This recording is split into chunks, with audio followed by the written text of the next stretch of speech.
இன்னைக்கு கோபாலபுரம் வீடு இருக்குங்களே, அந்த வீடு வந்து அதிமுக தொண்டர்களுக்கு, அதிமுக கட்சிக்கு தான் சொந்தம். கலைஞர் அவர்களுடைய வீடு. கோபாலபுரத்து கருணாநிதி மறைந்த இப்போது இருக்கின்ற அந்த வீடு அனைத்து இந்திய அண்ணா திராவிட முன்னேற்ற கழக புரட்சி தலைவர் எம்ஜிஆருக்கும் புரட்சி தலைவர் அம்மாவுக்கும் சொந்தமான வீடு. ஒரு புது தகவலா சொல்றீங்க. என்ன நீங்க அதான் கேட்டீங்க ஆரம்பத்துல, எதனால அம்மாவை பத்தி தெரியாத தகவல் இருந்தா வெளி உலகத்துக்கு சொல்லுங்கன்ட்டு.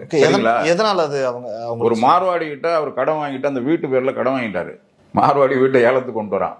இப்போ புரட்சி தலைவர் வீட்டுக்கு கருணாநிதி உலகத்துக்கு தெரிந்த முதல் மனைவி இறந்துட்டாங்க, மூக்கா முத்துடைய. இப்போ ஸ்டாலினுடைய முதலமைச்சர் ஸ்டாலினுடைய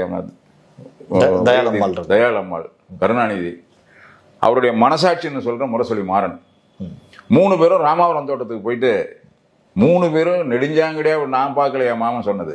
எனக்கு வயசு நீ பாத்தியா அப்படின்னு கேட்கக்கூடாது. நீங்க கேட்டீங்கன்னா அதுக்கான பதில் சொல்றேன், கேட்காதே. என் மாமா அருகில் இருந்து பார்த்தவர் சொன்னது. அப்ப தலைவர் என்கிட்ட இப்ப பணம் இல்லையா, ஒண்ணு செய், நான் ஒரு படம் பொன்முடி சொல்ற மாதிரி இல்ல, ஓசு பஸ்ன்னு சொல்றாருல, விழுப்புரம் மந்திரியா இருந்தவர், ஓசு பஸ்ன்னு, நான் ஓசல் நடிச்சு தரேன்னு சொல்ல தலைவர்.